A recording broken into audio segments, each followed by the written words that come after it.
I mean, technically I probably could, but my kids are home and, I probably get more done.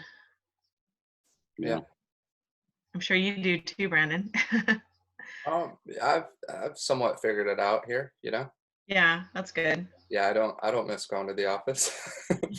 No offense, but you No, know, I know. I mean, I miss doing our morning ascent. Really, if we could do the Yeah, morning ascent, get together, bust that out, you know what I mean, and yeah. then be gone for the day, I'd be good with that. You're all good. Yeah, I Nah, hear you. I mean, we did our coaching sessions once a week, really, if we got together, you know what I mean? Yeah.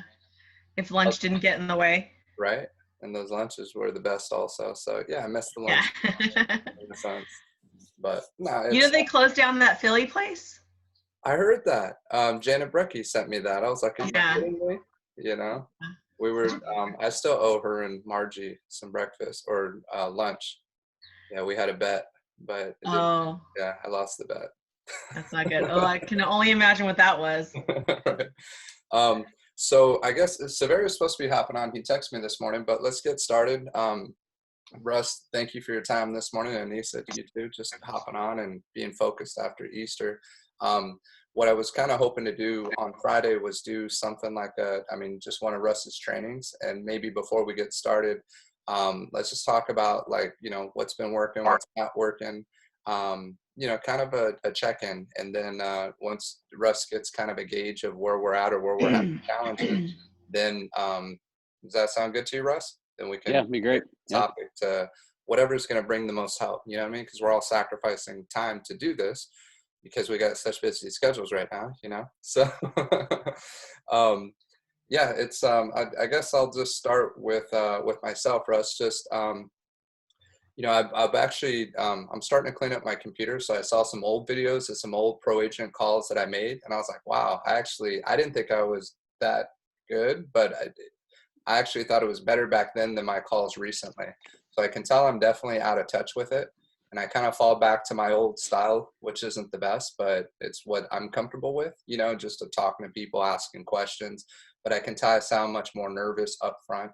I can tell I don't know, it's maybe I'm getting hit with objections like, I can just like, I mean, you heard the one call where I was like, oh, do you got an agent? And I typically don't start with that, but I sensed it early on. And for whatever reason, I felt it was necessary to bring it up.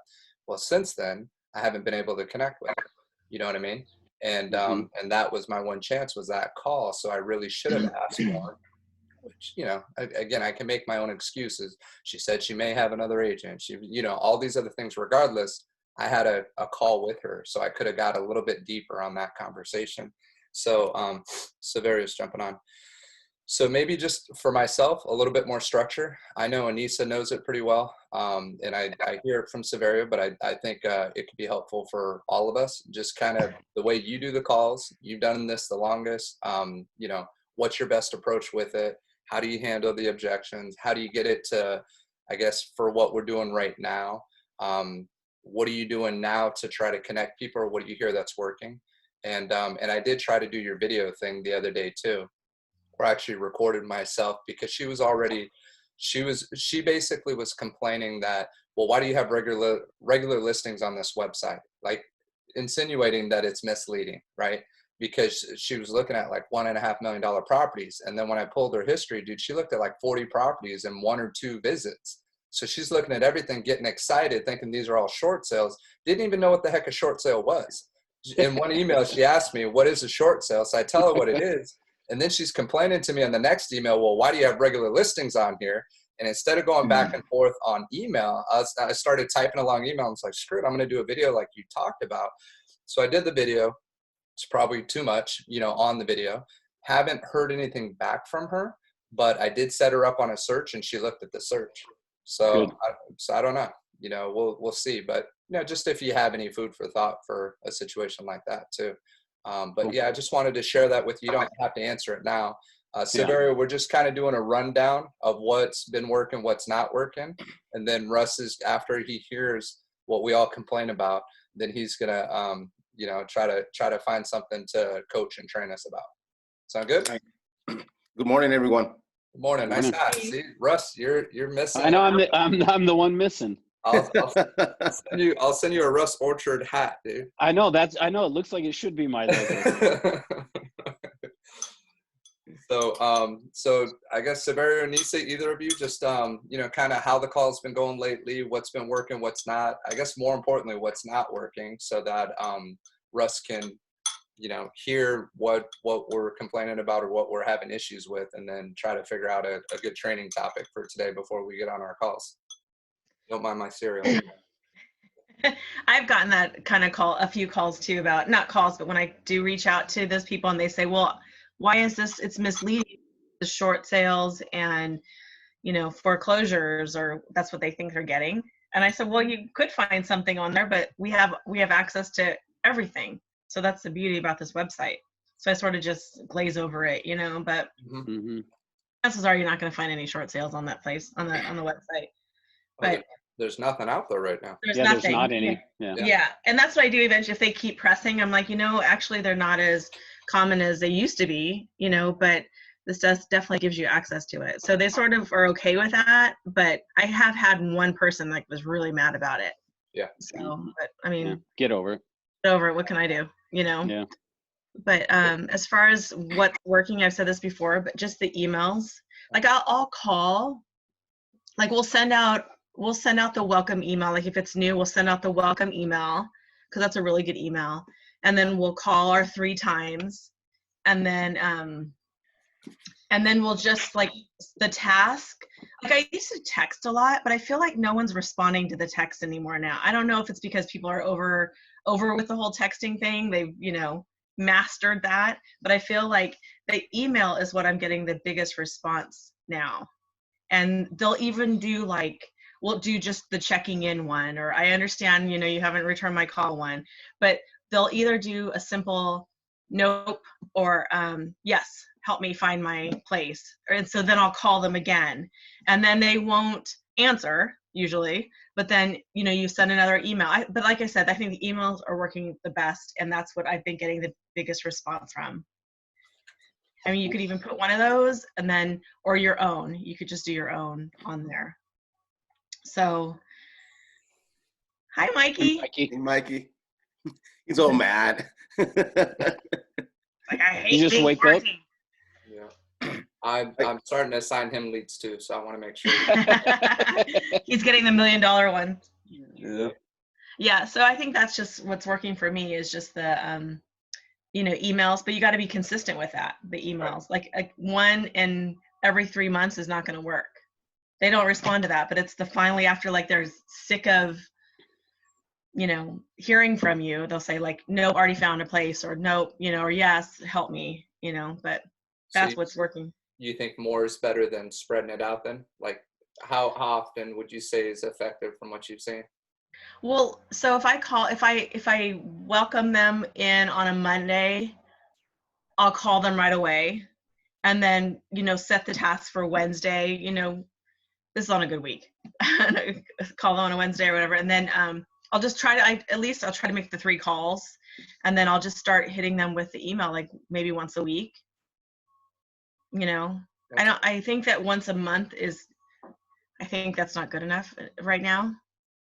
And I think so the welcome email you were saying, so that's something you have to manually do, and it's one of the templates. I haven't looked at that yet. So it doesn't automatically get sent out, Russ? Welcome. Well, no, there is a welcome email that goes out when they first sign up, but what she's talking about is a separate, That's a separate. Yeah. Okay. Maybe you can show us what you do with that in a little bit, you know what I mean? Because that'd be helpful. I'd like to know just different touch points of what we can do to put into like our regular system. Once we meet somebody or get a lead, what does the steps look like? What's the most effective? What works? What doesn't work? So I think yeah. And then, like, if I call them once and they don't answer, you'll do the just called once email. Okay. And then, you left a voicemail, called and left a voicemail, or. Cool. I mean, I would definitely read through those emails and see what each content is, because they're pretty good. Cool. Yeah. Well, that's good to know. Yeah. Cool. Any other things that you see are the biggest challenges or frustrations from just this last week? I feel like no one's answering the phone. You would think that people were answering the phone because they're home. Uh-huh. Like that's how I feel. Like nobody Okay. has answered. But even the people that I'm following up with aren't people that I on my SOI, and just I don't know. People are just like checked out. Yeah. So I find that to be the case with about half. I'd say about 50%.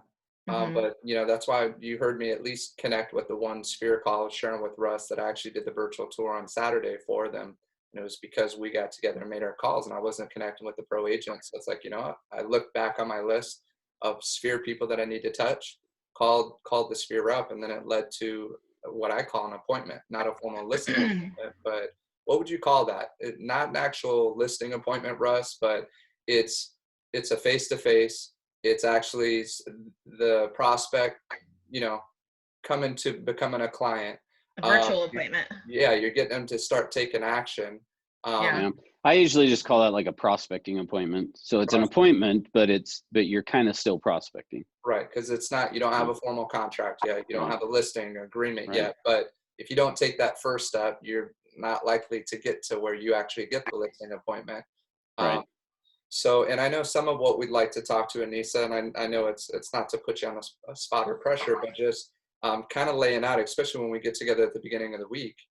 What do you want to do this week? You know what I mean? Like, I think what Russ has shared with me and what works is us getting together, talking about the previous week, talking about what we want to do in the future week, and holding each other accountable. It's not like we're going to drop you at this point. We like you. That's good. we like your effort. You never know with this group. You never know. You never know. Hey, I could be voted off the island at any second. That's what we're going to talk about as soon as this happens. So, well, good to know.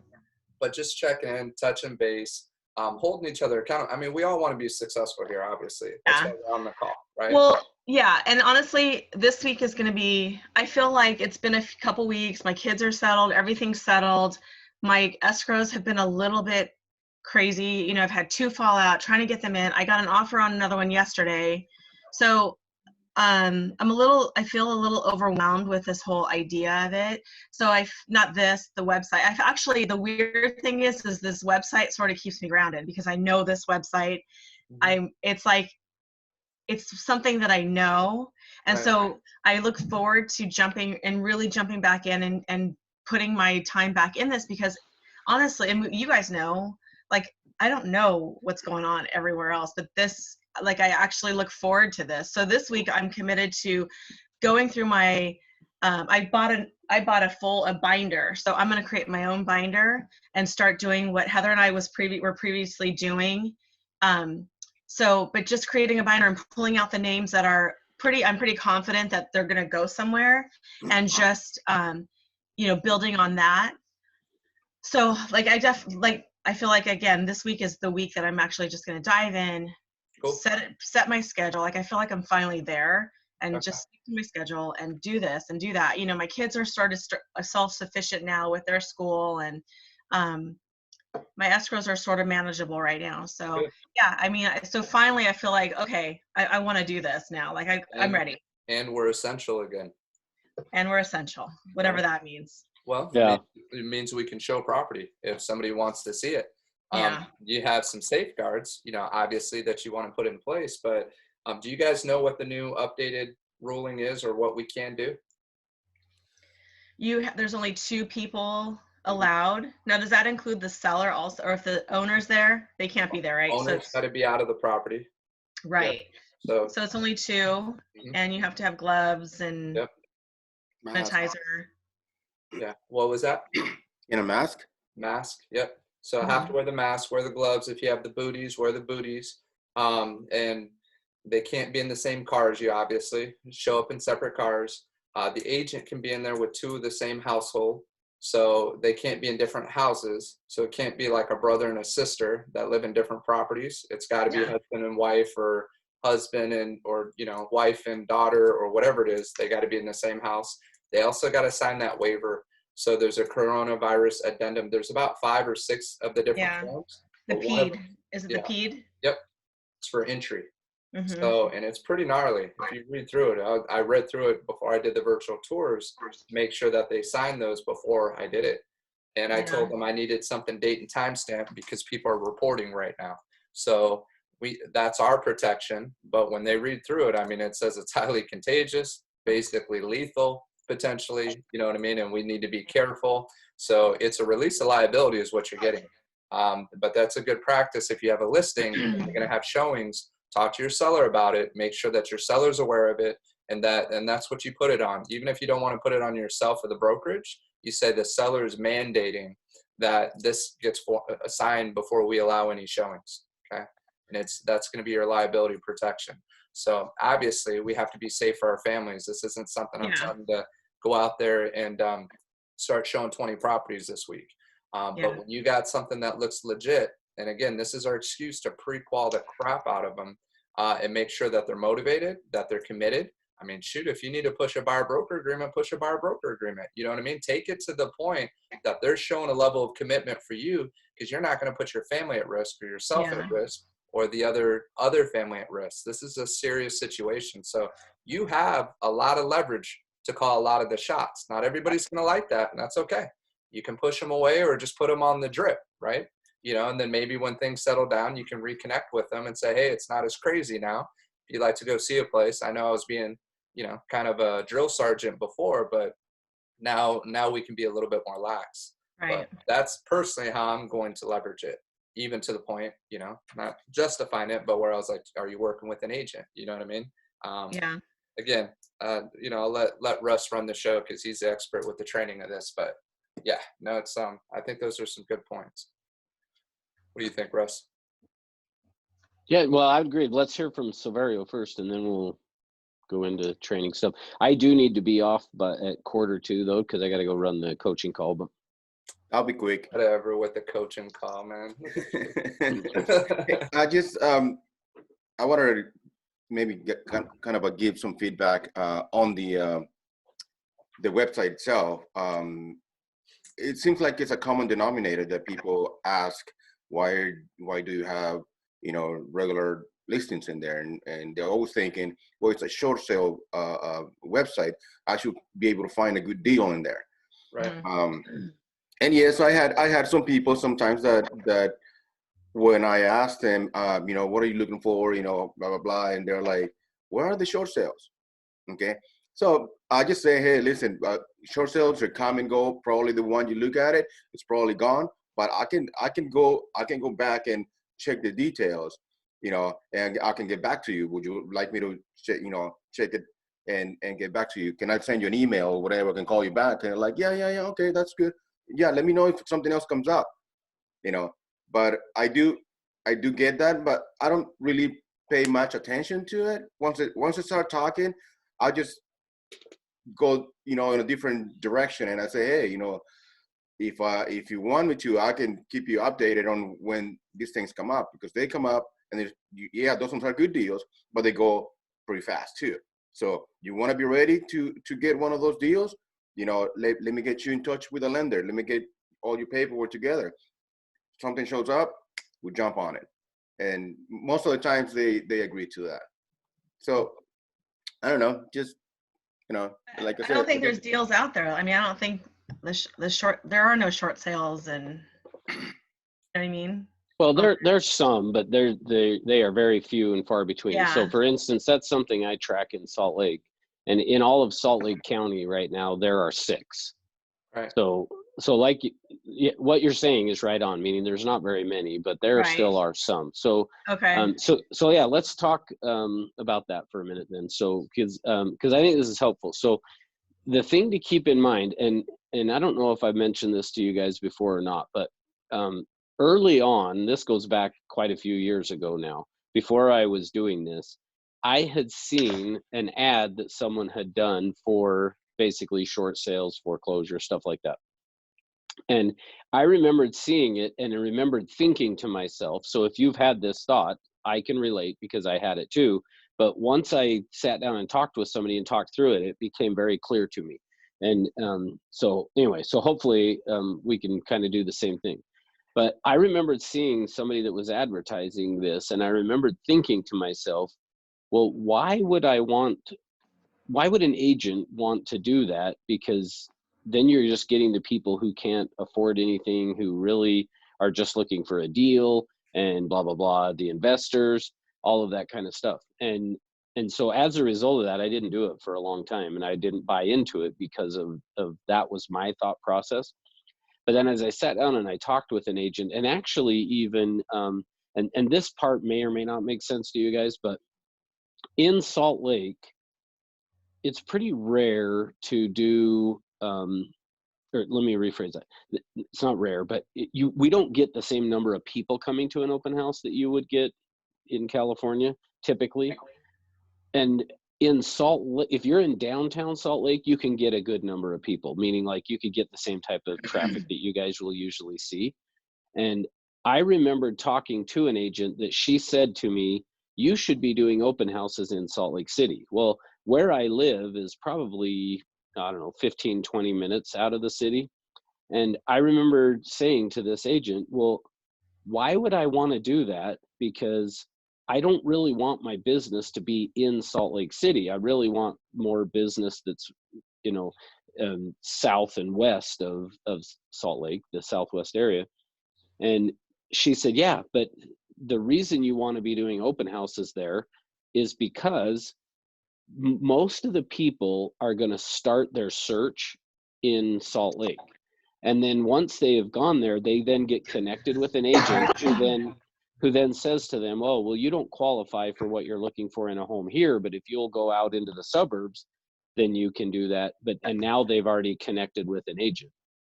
And so my point of telling you that piece of it is the same thing applies with this. And the reason why we want to target the short sale foreclosure type of a thing is because most people want to start looking, they've heard that's where the deals are, and everybody wants a deal.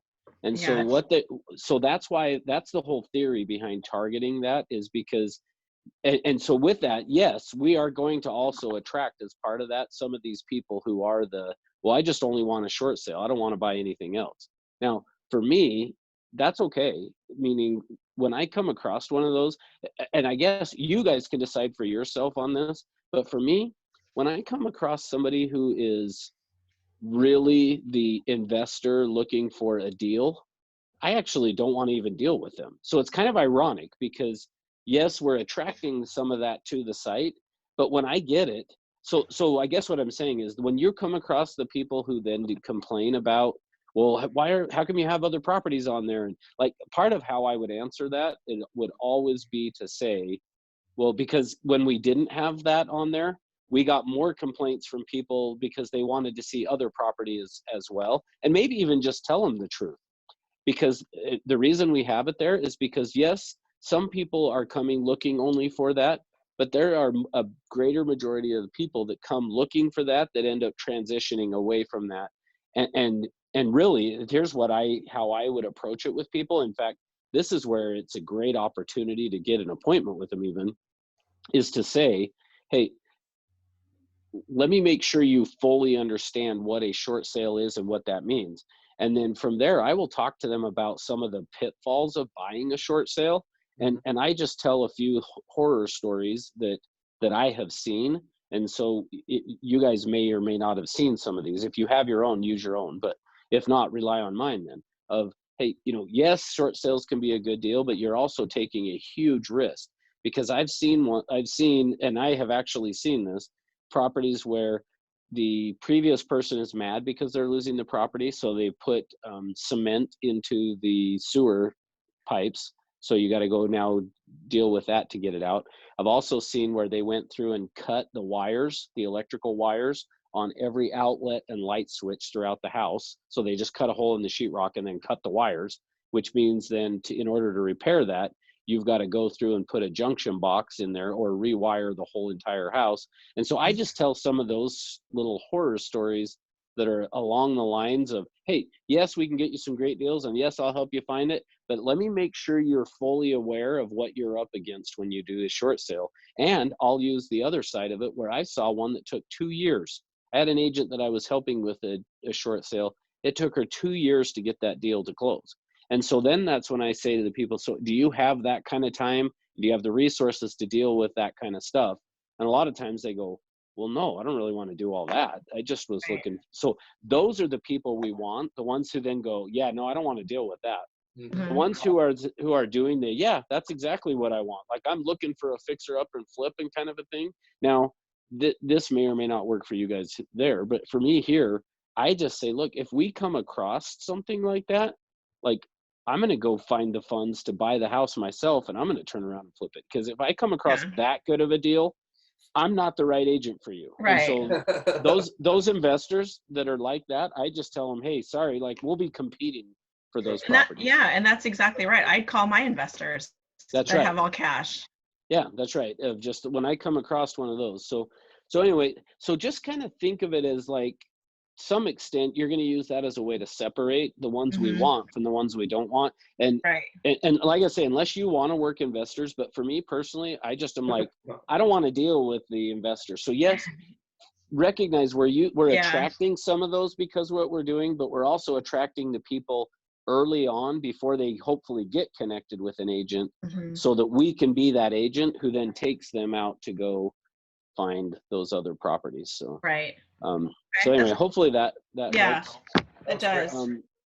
The other thing that I would say I want to hit on, based on some of what you guys were saying as well, is just when it comes to making the calls and setting the appointments and things, really make sure that you are using, you have to use the, I work with my clients at their pace. Like, I can't say that enough times to people. And I know I've said it to you guys within the last week or so, and I'll probably say it again next week, but just the more you can say, because as soon as they say, well, let me give you an example. Actually, right before we got on calls here, I was up with one of my agents here in Utah making calls, and he got on the phone with a guy that said, he called and said, is this Cameron? And he goes, no. And he says, and then I can't remember, he asked some other name of the guy, and the guy said, no, this is Jared. And most of the time, what most agents would do in that scenario is they would say, oh, okay, well, sorry, I got the wrong number, talk to you later, bye. Instead, he used the script that I've been telling you guys of, oh, well, hey, somebody signed up on my website, and the reason I'm calling is because I come across some really good deals, and you got to make sure you do it like that, really good deals of HUD homes, short sales, foreclosures, things like that. And I just wanted to get an idea what you were looking for. And so this is a guy that's like, nope, wrong number. As soon as he said that, the guy goes, oh, well, actually, I do want to buy a house. Yes. I'm right now, I'm not ready right now. I'm probably like 8 months out before I'm going to buy. But yeah, I mean, I'm definitely going to be looking for a deal when that time comes. Well, so the agent then now said, all right, well, hey, I know you're not ready yet. I work with my clients at their pace, but give me an idea what you're looking for so that I can keep an eye. So the guy starts telling him what he's looking for. And then in the process of that, he says, well, so what's happening with this or that? I don't remember exactly the details, but he asked some question that then the guy said, well, actually, my girlfriend is actually looking to buy a house too. And so then the agent goes, oh, okay, well, do you mind if I give her a call and see what I can do to help her? Now, the reason the guy was willing to do that is because of him saying, I work with my client. He wasn't pushing, So here's the funny thing. So then he says, well, could I give her a call? And he goes, yeah, let me give you her number, gives the phone number. And he says, so what's your girlfriend's name? Now, do you remember who I said he called and asked for, the name of the person when he called? Cameron. Yep. Guess who the girlfriend's name is? Cameron. So it wasn't a wrong number. What happened is they were sitting down looking at properties. Cameron went in and put her name in, but put his phone number in when she filled out the thing, and I think put his email address, but her name. Yeah. And so, okay. but so the point of this being, like, you have got to get into a relationship basically with them over the phone to where they will now trust you and be willing to tell you the truth. So now with that, actually, this is reminding me. So there is going to be an email sent out. I don't know if it'll go today or tomorrow. That is, Jeremy Laguerre is going to be making actual prospecting calls tomorrow at 10 o'clock our time, so 9 yours. Jump onto that because you'll learn some really good stuff. I'm not 100% sure what he's going to do, but every time I've seen him do this in the past, he'll jump on and call some of his internet leads. So you'll see a perfect example of what I'm talking about, because he is really good on the phone as well of getting people to start talking that will tell you in the beginning, no, not interested, not thinking, not looking. And all of a sudden they turn around and start to do it. So just keep in mind, and I think I've shown you guys this before, but that percolation, information gathering, and active. Have you seen that, Savario? You may not have. No. Okay. So in fact, I've got it written on the board. Since I'm not a host, I can't do anything, but Of course you do. but I'll just show you right here. So you can, the host? no, it's okay. So, but you can see right here, this percolation, information gathering, and active phase. That's the buyer and seller cycle there. So just keep in mind that most of the time, and this is another thing that I just can't emphasize enough, is most of these people we're going to be capturing, and Anissa actually is seeing it exactly with the deal she's got under contract. Most of the time, the secret sauce to all of this is you following up, because we're going to capture people in that percolation phase, which is where they're just thinking about it. And that's why we have to say, I work with my clients at their pace. I don't care what your pace is. I'm okay. It doesn't matter. Because then once they see that, they'll open up to you, and then we can start to lead them. And so I guess that's the biggest thing I would say, is just keep in mind of your approach needs to be, okay, based on where you're at, here's the next step. And just remembering you're the expert, they're not. And so by you saying, look, here's the next thing we ought to do. I work at your pace. I understand you're a year out. And so with this lady that, or the guy that he had talked to earlier, Jared, he said, look, I'm probably 8 months out. Well, we got the girlfriend's phone number, hung up, called the girlfriend, got her on the phone, and she's like, we're seriously like a year out before we're going to do this. So 2 different people, and the calls were back to back. So it was clear he had not called and told her anything that was going on. So that tells me, in fact, I told this agent, that is going to be a deal for you in 8 months to a year, maybe even 6 actually. But the secret is you have to approach it as no worries. It's almost like that eternal lead email where you just says, I know you're not ready, and I'm okay with that. As long as you can just keep telling people that, but then we have to lead them and say, but here's what we ought to do. I know you're not ready, but here's what we ought to do. So how often would you follow up with that person who's a year out? Yeah, perfect. So here's what I told that agent is I said, for right now, I would say, and in fact, he didn't tell them this on the phone. And so I said, just keep in mind that here's what we need to do next, kind of a thing, is always what your mindset should be with these leads. Here's what our next step would be, is I said, next time, say, here's what we need to do then, is I'm going to stay in touch with you once a month for the next little while, just to see if you have any questions, make sure things are progressing, that keep you updated on what's going on in the market. And then we'll just go from there. Okay. And don't ask for permission. Just tell them, this is what we're going to do. Okay. And what do you think their tendency is when you say, okay? Okay. Say okay. They go, yeah, that's right. So just keep in mind that's how the process we want to go through is, here's what our next step is. Okay. And then, so Anissa, to answer your question, I would say for right now, I would do it as a once a month thing for a couple of months to kind of get a feel for where they're at. But the closer you feel like they're getting, the more often I would start to call. Yeah. And so really probably the best answer for that is always trust your gut during the call. Like, meaning as soon as you hang up, if your gut says call them in 2 weeks, do it that way. And it'll vary every single call. But meaning, like, you might have one that they're 8 months or a year, like she's saying, that you might be like, yeah, I'm not calling them for 2 months. And whatever your gut says right at the end of that call, schedule it. But then here's the key. And I learned this actually from doing some trading in the stock market. Whatever that gut feel says at the end of the call, stick with it.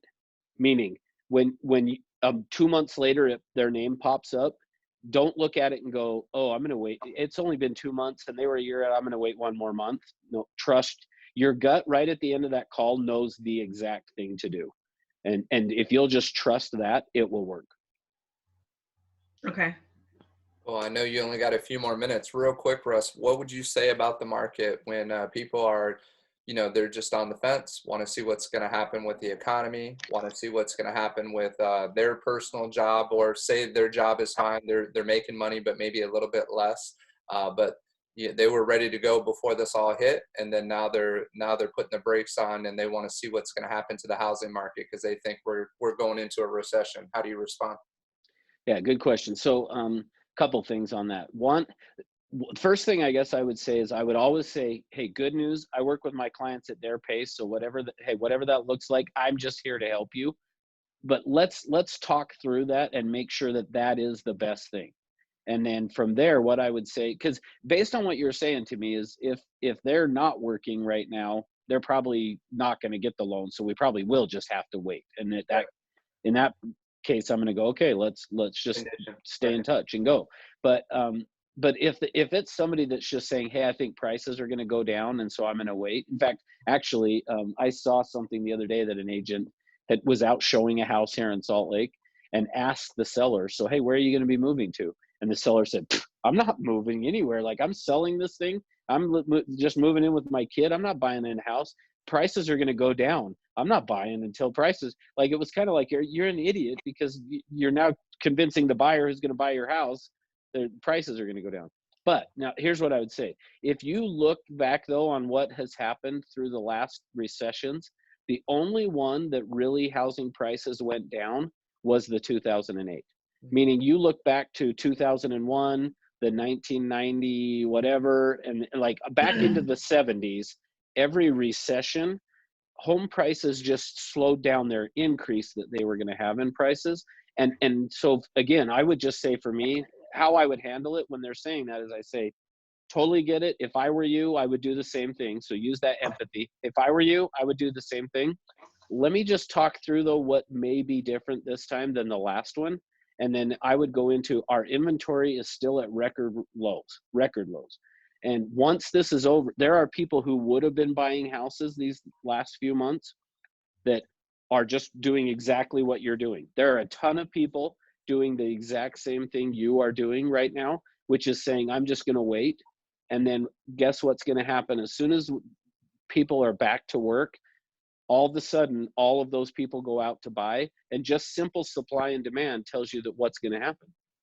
And let them answer that question to hopefully that they answer it by saying, well, that should mean home prices go up. Yep. So here's what I would recommend. And here's how I would approach it. Assuming I was talking to you guys on the phone, I would say, Brandon, here's how I would recommend we approach this. Let's go take a look at properties right now while nobody else is, because supply and demand tells you on this, and this is when we're going to be able to negotiate the best with the seller. Let's go negotiate the price of the home now, but let's lock in a closing to be like end of June. That way you've got time to get everything in order. We should be past it by then, let's hope. But if not, we've got because I'm assuming your COVID addendum probably says you can adjust things or whatever if somebody, whatever. So I would just kind of use some of that as a way of saying, but then I always come back to, hey, but again, I work at your pace. My job is just to provide you with information to help you make the best decision. And so I would just say, let's consider looking still and potentially making offers, recognizing that there's less competition and we can probably negotiate more. And then I would throw in, we had an agent just 2 weeks ago that went and got properties in Salt Lake right now are typically selling above list price. He just went and got one at 20,000 under the list price because of exactly what we're talking about. So just use that as an example. And maybe instead of saying 20,000 on your guys, use it as saying it was they got about a 10% discount on the property. Right. Cool. Sounds good. I know you got to get going. Any final things you guys want to say or any final words? He's got to get going for his coaching call. No, I got to go take care of John Syatt. That's pretty self-explanatory. What Russ has said. I get it. Last one. If we hit 30% unemployment, how do you overcome that, man? With the housing market, if we do hit 30% unemployment, people are still going to buy and sell. It's regardless. Like, I don't care. There are still people going to need to sell their house, and there's still people going to be buying. Because that means, here's what I'd say. That means 70% are still working. So 70% can still go out and do something. Cool. Sure. Through that. Good. And I think that 30%, if we do hit it, is going to be a short term, because as soon as they say, okay, we can go back to non-social distancing or whatever you want to call it, it'll slowly, I mean, it won't come right back the longer this takes, but it'll come back. Yeah. Cool. I hope so. Well, appreciate Hey, your time, guys. Russ. This was Guys. helpful. Awesome. Thank All you, right. Ross. We'll get after it. We'll talk to you later, Okay. man. Talk to you guys later. See you. All Bye. Bye. All right. It's not too bad. He's all right, right? All right. He's a good guy. Was that helpful? Yeah, really helpful. Good. Yeah, no, I appreciate you guys opening up. I mean, Severia, I got your tactic. You know, you just stayed on the same issue that we were talking about, and you know, you didn't really open up. But so let's open up, man. What challenges? No. That's actually I've been I'm messing with you. find anything else. You know, what Anissa said, that was actually what I've been through too. You know, so Yeah. yeah. Yeah, it's And that's what I say. It seems to be like a common denominator, because Sure. you talk about it, Anissa talk about it, and what I had to say was the same thing too. So Yeah, no, if to be honest, if mine was on the phone with the person that brought it up, it would have been a lot easier to put it in context. It sucks when it's only by email, you know, and the last thing that says, well, you shouldn't have regular listings on a short sale website, basically insinuating that it's misrepresenting. And it's like, okay, so I start typing the explanation, very similar to what Russ had talked about. But no, just I guess before we get into this, because it's 9:46. You guys are still down to make calls after this? A few, yeah. Okay. I feel like I do a little bit better on my own, like when I make the calls. But maybe that's just a cop out. because you're shy. Yeah, and if you want, I mean, listen to us while we're making calls as well, because as soon as you get off, you know, Severa and I continue making calls, and then it's just, to be honest, he's connected more than I have, at least with the internet lead calls. Yeah. And I gave you both, I think, like, you know, at least 10 good ones last week. I don't know, good or not, but a lot of them were high price points. But I pretty much cleared out my queue, so I'm waiting for new ones to come in. But let's talk about real quick, if you can, like what the process, like if I call, should I put my mute on? Because I don't want to hear you guys either. So no, what? good point. Yeah. So so once somebody connects, and we can tell, just wave real quick that you've connected, and then the other people should mute themselves so that when we're talking, or if we get a hold of somebody, that's not transferring over to you. Now, last time Severia had the one in Spanish that was going for a while, so you and I weren't learning a whole lot, and I wanted, because I can tell it was going well, so it was good for Severio, but no offense, we wanted to continue our calls going, right? So if you can do that. I should have muted myself. Well, it's not even the mute, because once we unmute, you're going to hear us. So you got to turn your volume down. That's why I kept doing this, to try to get you to turn the volume down. So we got to learn like sign language, you know, a little like baseball moves. Exactly. Do this. It's that means turn your volume down, right? Yeah. Right. So then we just started I was just starting to have fun trying to throw you off your game, floating through the universe, right? But no, so just to keep it as effective as possible, the goal to this, make as many calls as we can. Try to get a recording of an actual conversation that's taken place. Get better at our conversation, not just converting that particular lead, but get better at doing this, so then when we do make the calls on our own, Anissa, we're good. So I just want to make the most out of this. This isn't pressure on, oh, each person has to set one. Maybe if we get really good, that's what we get to. It's like, all right, let's see who the first is, and just try to keep it fun. Like, let's see who sets the first appointment. Let's see who actually gets a hold of it. But what this does is this keeps us disciplined to actually putting this into our day, so that we're making calls, and then we're going to be better with follow-up. Ultimately, you know, it's going to work out. We're going to generate more business. So it's already helped me last week. And so I'm grateful for it. I hope that this is productive for everybody. I don't want us to get on and just, you know, it's a waste of time. You know what I mean? Right. So any other points with that, or is that clear enough in terms of what to do? So just hit mute. Yeah, we're all going to keep calls, and then when somebody waves, then the other people mute out, and then watch the chat. We'll click the chat window up so that we can message through the chat without having to do a share screen. And if we can tell you're not seeing the chat, then you know, you could always do the share screen as well, or you actually can write on the whiteboard. But Okay. Yeah, not a biggie. Yeah, what do you, I mean, so for this week, are we going to try to do it again Monday, Tuesday, Thursday, Friday, or what sounds like something we can do? I'm in. What do you want? Anissa, you want to do it? Yeah, so there's only, what day are you doing your thing? Wednesday that you won't be there? Yeah, you mean Okay. for the, So Monday, Tuesday, Thursday, Friday? yeah, Okay. yeah, Yeah, at 10. 10 o'clock. Yep. Yeah, that's And good. now that, I mean, would you prefer to do the training on Monday or on Friday? What day makes more sense? Do you think Monday's better to start off the week? I think Monday will be better. Does that work okay? And then we'll just keep Yeah. it on Monday morning so that we don't do it on Friday morning. Right. Okay, cool. So I'll keep it on Mondays. I'll check with Russ, see if he can keep doing it. Only downside is if he's got to get on the coaching call like he is now, he's going to be in and out. So, and then what we'll kind of do is similar thing, return and report. And then from there, try to see what challenges, issues, so that we can pick a good topic to train on. But as you can see, Russ is a wealth of information.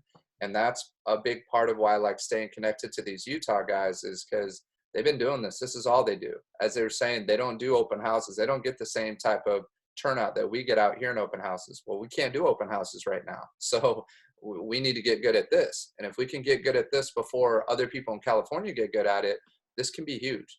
So the other thing about the short sales though, and what I mean, that challenge that I just dealt with created a lot of like, okay, how am I going to approach this? So one of the things is talking about, well, yes, there aren't short sales right now, but look at what's happening, right? And there's a reason why more people are hopping on the website and trying to look. And it's not crazy, to be honest. It's still similar. It's like 3 to 5 in a day that I'll see text messages coming through, but it's still constant. It's every day. It's not like there's a day that nobody's on there. So people realize that the economy is shifting, that things are happening with the jobs, and they want to see if they can get a good deal. So even though we tell them, if they're gung-ho on the short sales, we just say, well, look, we're preparing because we know about 6 months to a year out that you're probably going to see more NODs, especially with the whole new forbearance deal, those situations that have come out. So, and then if there are issues with jobs, people aren't going to be making payments. So we're prepping now. So the website and the searches are set up now so that we're keeping an eye on those lists, as well as we can get an NOD list from a title person. Is that something you'd potentially be interested in? And then do you have access to that, Severio? Or can we all get that from our title people right now? The NOD? No, they used to, not anymore. They don't do it anymore? No, Okay. they don't. Well, I don't want do to it. promise something I can't come through with. So, Yeah, no, but you know what? We can. There's a website. It's called a foreclosure radar. uh-huh. And I believe it's like $10 or $12 a month. Okay. We can all pitch in on that one, and we can all use it. And we get all the NODs coming. Every day. Cool. Yeah. A lot of times, like I have, what is that? There's some app that I have that I use when I'm in a neighborhood, and it'll say, like, you pull, I think it's my Realist app, and you pull like the local houses that are for sale in like within the, I think, a 5-mile radius or something like that, and it'll also flag the in default properties. Mm-hmm. Cool. So we've actually door knocked that area. Obviously not like, hey, I heard you're losing your house, but like just like we're door knocking. Right. That's smart. And so cool. There's definitely ways to do that on some of these apps. What's the name? What's the name of the app? I think it's Realist. Yeah. Well, Zillow shows the pre-foreclosure as well. So that's got to be triggered by some type of NOD. But no, there's public information out there that we can find without having to do this. But it may be something worth looking into. That foreclosure radar could be something. So right. The good thing is we're making calls now, right? We're initiating it. We're planning, we're preparing for it. And that's what I told her. Even as C21 was creating an REO division. Well, this is when the market was hot. There still were no REOs. There was very limited REOs. So the guy who was running the REO division was still saying we're a year to a year and a half out. So still, that was even back then. Well, now with what we're creating or what we're seeing with this whole COVID-19, maybe sooner than that. You may see more REOs and you may see more short sales. If the market truly is going to shift, And it doesn't just do like what Russ talked about, but I thought that was a great objection handler. And it doesn't do where it just kind of flattens out and slows down, and we actually do see a recession, then you are going to see those types of opportunities come up, those short sales and those foreclosures. But there's another website, and this is where it just got me to try to be creative and dig deep, where it basically said the reasons why you don't want to go after short sales. So I'll just share it real quick, but you're going to get some people pissed off again off of this, but this is the reality of it. A short sale really isn't a good deal. Short sale just means somebody overpaid 2 years ago, and now their house isn't worth as much today that they're trying to sell it for, right? So even though it's being sold as a short sale, there's more risk because it's an as-is sale.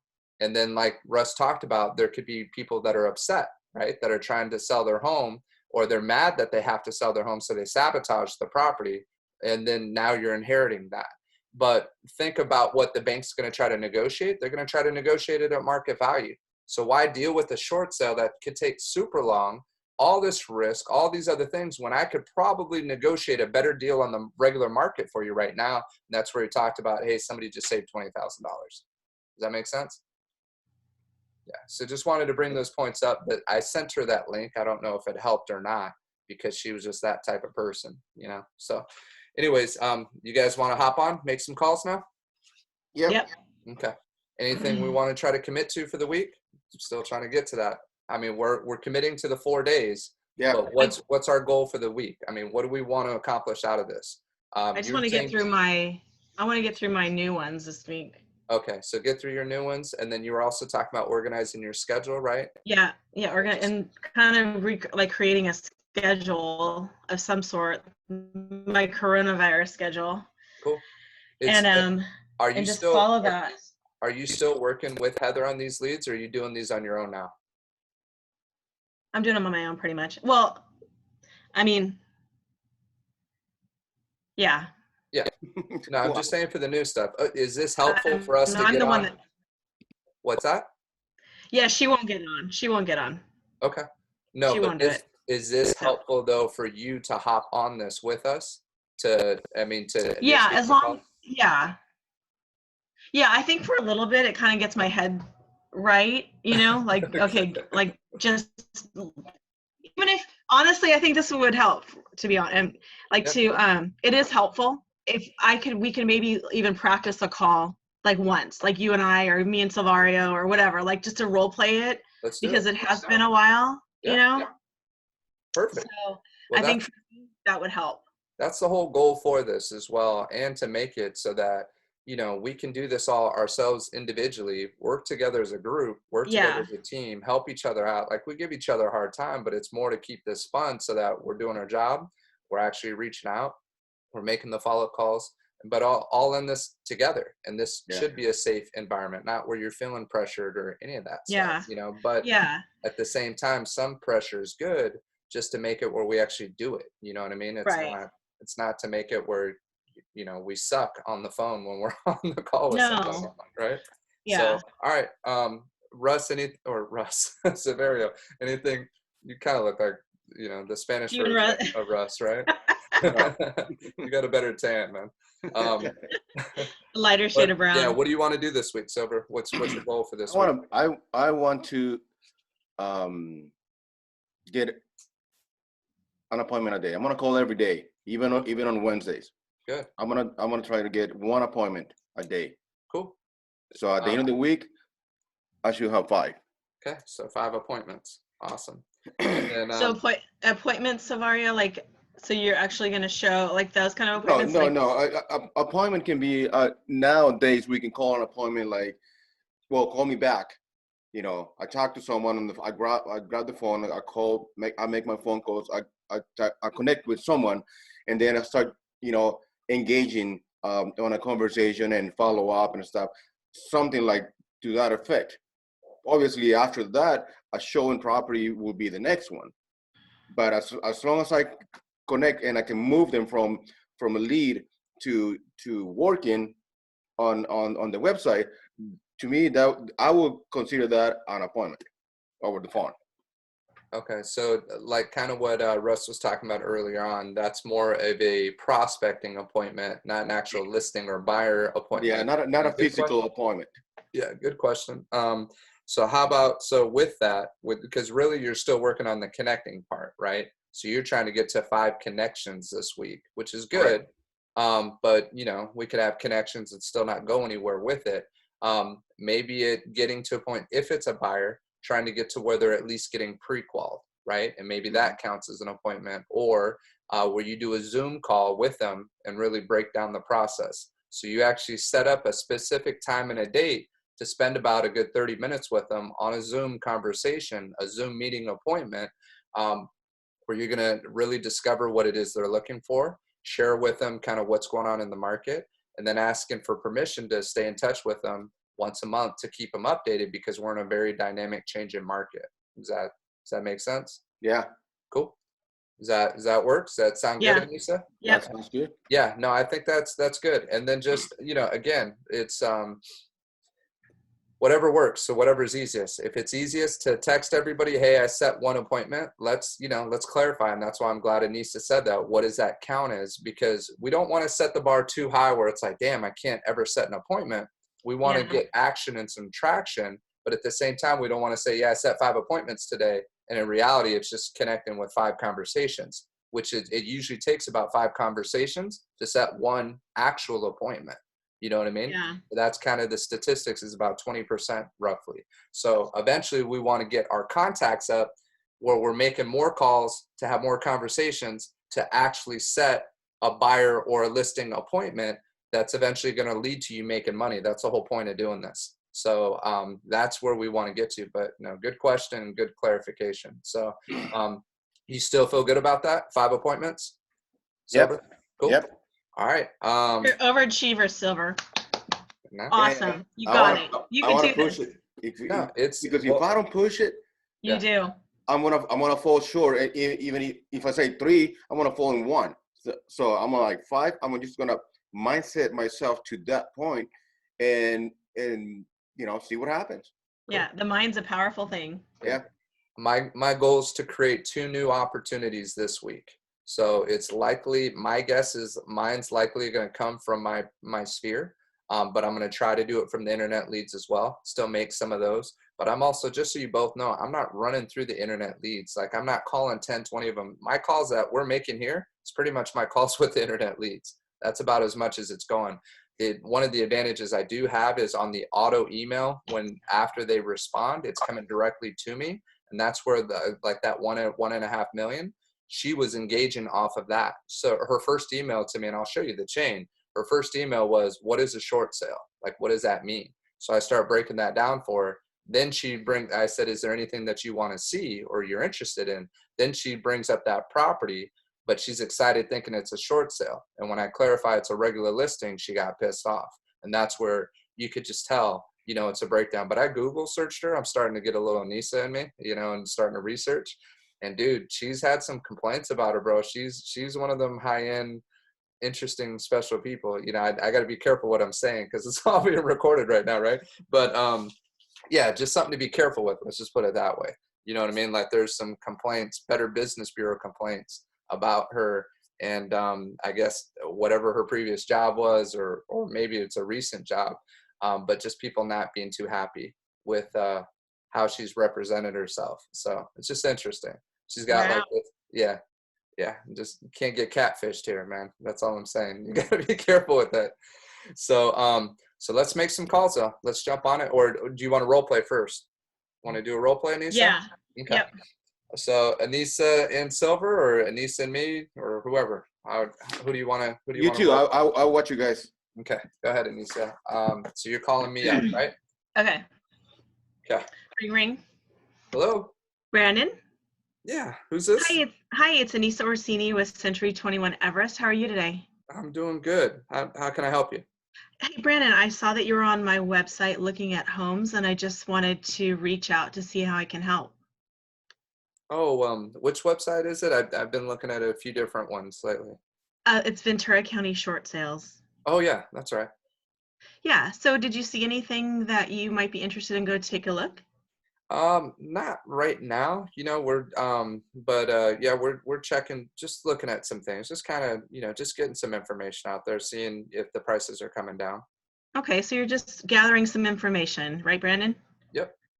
Okay, great. Well, when you do decide to look, I mean, I like to work with my clients at their own pace, but when you do decide to look, can you tell me a little bit about what that looks like? Like how many bedrooms and where you want to be as far as the city goes, just some of those details, because I run across some really good deals that, like I said, if I do see it, I would love to let you know about it. But so can you go Sure. ahead and give me some of that? Yeah. We're renting right now in Camarillo. My Okay. family lives in Camarillo, and we work here. So ideally, would like to be in Camarillo, but prices are still pretty high. So if you see anything in Camarillo, 3 bedrooms, 2 baths, we need at least 3 bedrooms. I have 2 kids, and we need that extra space. Ideally, like to try to keep it around 400,000. Is what we're guessing we think we can afford. Okay. So renting Camarillo, you both work. What's your wife's name? Shauna. Shauna. Okay, so you both work in Camarillo, 3+2 bedroom, around the $400,000 range. Now, Brandon, have you spoke to a lender? No, not yet. Well, I have access to some really great lenders, Brandon, and if you haven't, I would suggest that's where we start first with this crazy coronavirus thing going on. And so what I like to do is I like to make sure my clients are as prepared as possible before we actually go out there. Now, I don't mind going and taking a look if you see something that you just are interested or curious about, that you and Shauna just want to go see what it looks like. But what I would suggest is maybe just having a conversation with a lender first and just sort of talk about, your different financials and see what you do get qualified for. That way, when we do go look, we know a little bit more of what we're looking at as far as that price range, and we can go from there. That way I'm not wasting your time and sending you properties that that don't fit your criteria. Does that If sound I good? Well, if I make that call, are they going to run my credit? You know what, they'll do a soft one, but nothing's going to get reported or dinged. You're not going to get dinged for it. But yeah, like I said, just to getting, at least having a conversation. They probably, maybe they won't get to that point, as far as running your credit, but they will just have a conversation, introduce themselves. That way are you a first time buyer? Have you ever owned before? No. Okay. This would be our first purchase. Okay, that's exciting. Um, there are a few programs out there that they could educate you on and let you know, what those look like. Like I said, there's, so many things out there that can help first-time buyers. And that's why I always say it's really important just to connect. And my guy is a great guy. He's been doing this for over 20 years and he knows his stuff. So I definitely can have him give you a call at your earliest convenience. And then that way, after that, we can just set an appointment that maybe Shauna, yourself, and I can get on the phone and just sort of, talk a little bit about the process as far as home buying goes, and we'll go from there. Okay. Does that sound Yeah. good? Yeah. Just feel free to send his info over, and we'll reach out to him. Okay, that sounds good. So I will go ahead and take care of that for you, and I look forward to working with you. And like I said, is it okay if actually, let me give you a call on Wednesday and give you a little bit of time to reach out to him, and we'll go from there. Talk on Wednesday. Is that good? That sounds good. Okay. All right, Brandon, it was nice talking to you, and I look forward to talking to you and Shauna. You too. Okay. Bye-bye. Bye. Yeah. It was good. I was trying not to be too easy to Right. have you dig deep a little bit, You're right. try to go deeper than just me saying, okay, yeah, I'll call the loan officer. Now I thought your tone was great. I thought you to be honest, with you and I role playing in the past, I thought that was probably your best that I've seen. You can see the evolution in terms of how comfortable you are with speaking with people, knowing the process, knowing kind of where you want to get them to next. I would try to dig a little bit deeper if I could earlier on before trying to go to moving them to the prequal in terms Okay. of the loan officer. So that would be my recommendation. And we're recording this, and hopefully it works out where I can upload this and keep it on that private link to watch it. But I definitely would go back and listen to this again and just Okay. re-go through it. But no, I thought it was strong. I think for most people, you would have got them to there, but I could see it 50-50. I could see it where it's like, nah, you know what? I'm really not sold on why I need to get pre-qual first yet. Okay. And it's a little too early in the process for me. I really don't want anything hitting my credit yet. So you got to create a little bit more value and urgency of why they want to get prepared now, as opposed to just kind of just looking online, seeing it, and then when we feel like it, then we'll get the process started. Because I think that's going to be a lot of people that were on here. We really got to get them excited to take that next step. Right. Okay. Does that make sense? Yeah, it totally does. So as far as digging deeper, I know I was thinking about like what else I could have asked them. Like I didn't want to say like what takes you to Camarillo because Right. they work there. Right. And then so in my mind, I'm like trying not to think about it too much, but then just sort of trying to go with it. But then I'm thinking, I guess I could have asked. I mean, you said you grew up there. Did you say you grew up there? Possibly. I said we live here. I said we lived in Okay. Camarillo. We kind of had 400,000. So you can say certain things like, "Oh, can you share with me a little bit about How 400,000? did you come up with that How you price? came up with that price, right?" Okay. Right. Because what we try to get our clients to focus on is not necessarily the price as much as their monthly payment. So do you know what monthly payment you feel comfortable with? And this is a very go-to question for me. What's your monthly payment that you feel comfortable with? 2,200, 2,000, 1,500. You hear 1,200, 1,500. It's like, oh crap, here we go, right? But that's a go-to question for me, because once I know what their comfort zone is, now I can try to see, okay, can they realistically do anything or not? And then if, it depends on their savings. It depends if they qualify for down payment assistance. There's a lot of different routes, but that monthly payment question is a key one that Right. what we try to do is really make sure that our clients get into a property that they can truly afford, that they feel comfortable with.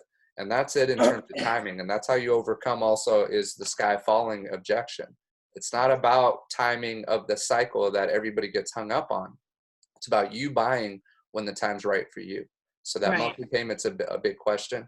Okay. And then you could also get into what kind of work they're in. Do you mind sharing with me what type of work you're in? Or you mentioned you both work in Camarillo.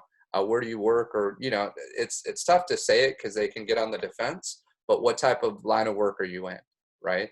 What type of line of work is your spouse in? And then that will help you get a better idea of really it's their qualification.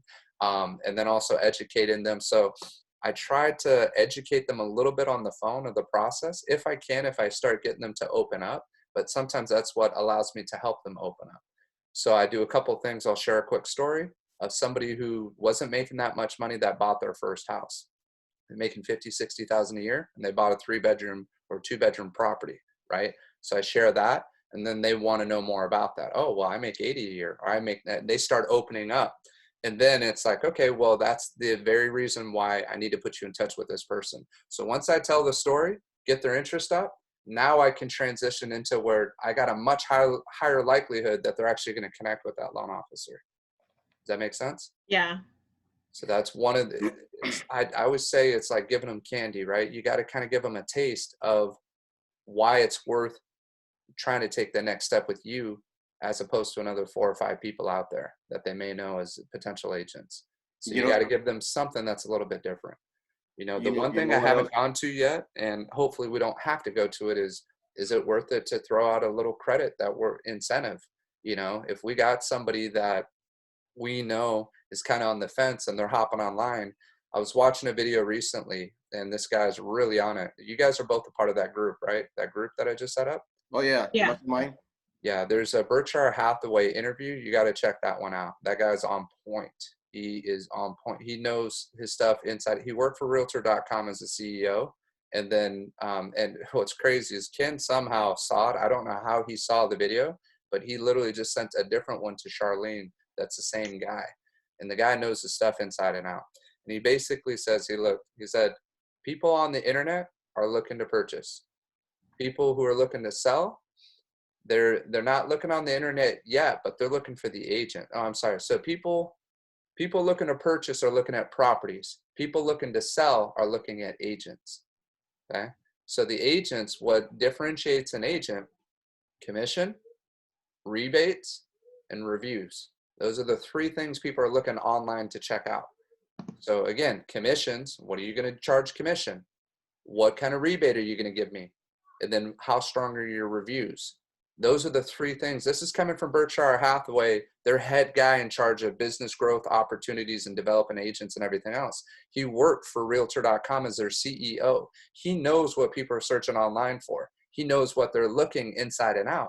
And it's exactly true. So the reason why it's easier to be a buyer's agent in certain essences is because it's not as much about us. It's about the property. The property is going to get them excited. And if we're at the right place at the right time and we've been connecting and staying in touch, there's a chance that they're going to hire us and work with us on the purchase. So what I'm getting at, and this isn't just on the listings, is it worth it to offer $2,500? I don't know. I don't know if it is. Will we capture more if we do something like that? So I'm not saying let's throw our commissions around because we're already splitting and doing certain things here. Yeah. But what I want to do is make the most out of our time. We got a unique opportunity here in the next 30 to 60 days to really vamp up our business to the point that we can all have strong finishes this year. And it's critical. I feel it's critical. I know for myself personally to make sure that the right things are happening and getting into motion. And since we've started making these calls, I already feel more confident about having control over what's going to happen in the next 6 months, even though there's so many things that are out of our control. And I hope the two of you feel the same way as well. And that's what I want to move towards. Okay. Mm-hmm. So just want to share that real quick because that was some good insight. But check the video out. You don't have to watch all of them. I do a bunch of success, stuff on there too, but it's all stuff I enjoy seeing. So, I want to share it. Yeah. When you get a chance, check it out. Okay. Severia, do you want to do one real quick before we hop on? Let's go. Okay. You want to do it with me or Anissa? Oh, you mean a role play? Yeah. Or make a call, either way. You want to just jump on a call? Let's just jump on the call. Okay. Go ahead. Go ahead and start it off then, and then we'll all make calls till we connect. Hopefully you can get the first one there, and then we'll mute it out. And feel free to take breaks or whatever. I just want to make the most out of this. So Anissa, if it's better for you to watch, that's fine. Go ahead and chill out for a little bit. You know what I mean? And then let us try to make some calls. And then I have to go by 10:30 because I have to deal with this crap. Yeah, no, we started early. So that's the point. Okay. Remember the admin stuff, this is as we get better into structuring our day, the admin stuff will happen, right? And you can do that usually early afternoon and still be okay. But if you got something that's essential, do what you got to do. You know what I mean? When you got to step off, even if you need to step out of the room and make a quick call, do it if you can hop back in. Okay. But if we get into structuring where we're actually doing the prospecting, it's going to lead to us having a better pipeline. That's the key. And that's why we want to do this while our energy levels up before lunch. Okay. Awesome. Right. So whatever works. It's not, no offense when you got to step out. Okay. Cool. All right. So you ready, Severia? Yes, sir. Okay.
Please leave your message for 81845.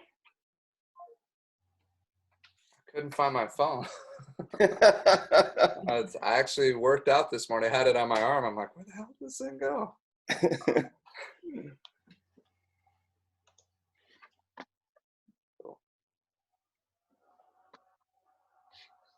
I'm going to try to call that Pana, the Pana or whatever, the one that I was just telling you about.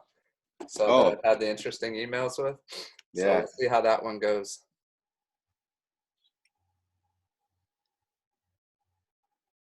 Yeah, there's a few new ones. I'm going to send them to you guys right now too. And I'm just clicking the top 5 and I'll send them over. So first ones.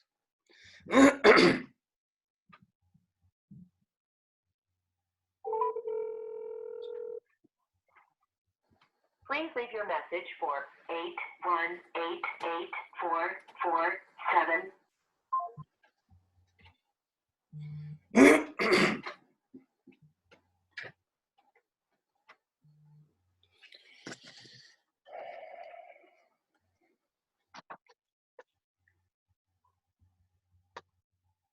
Okay, you both got some new leads right there.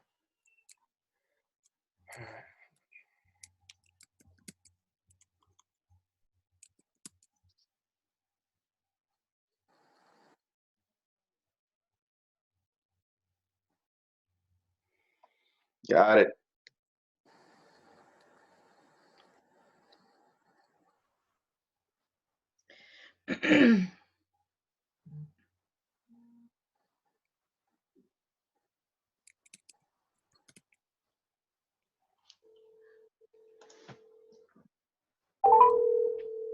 Your call has been forwarded to an automated voice message. I don't know if Your call has been forwarded to an automated voice messaging system.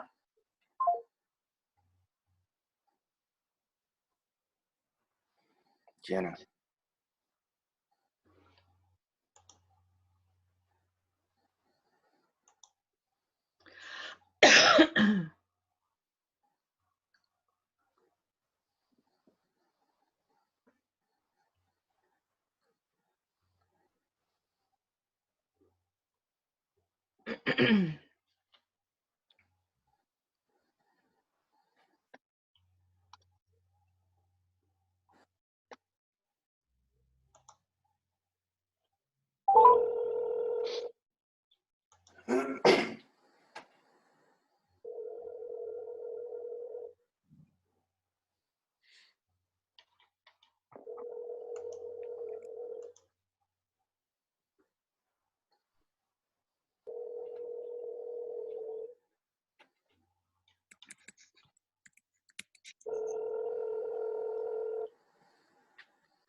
You have reached the voicemail box of 818.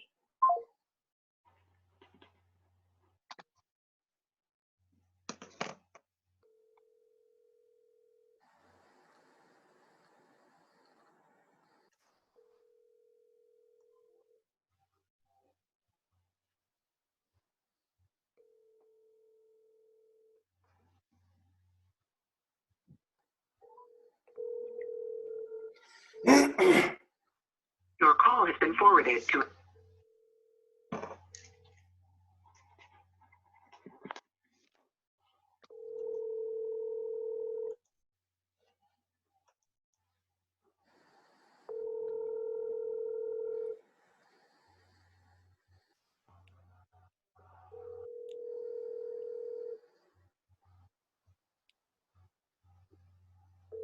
Your call has been forwarded to an automated voice messaging system.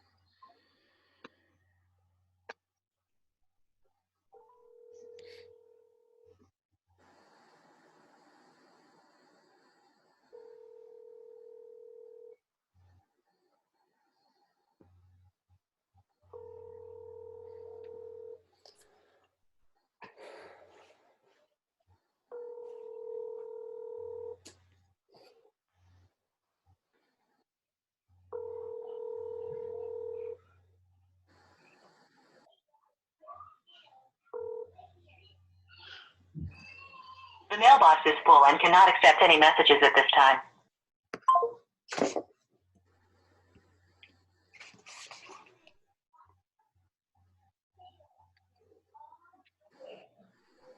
Hello, Monica.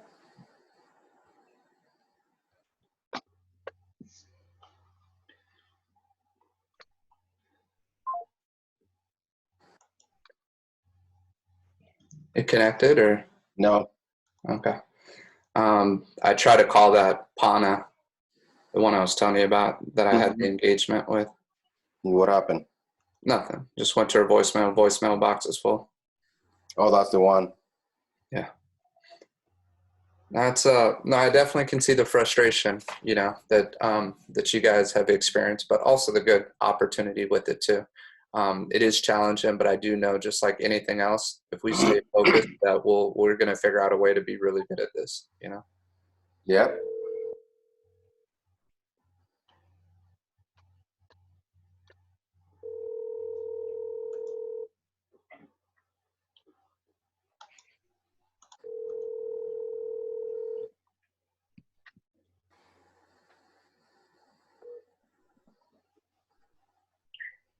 calling. This is Laura. Leave a message, please. Good number. Cool. All right. Go ahead.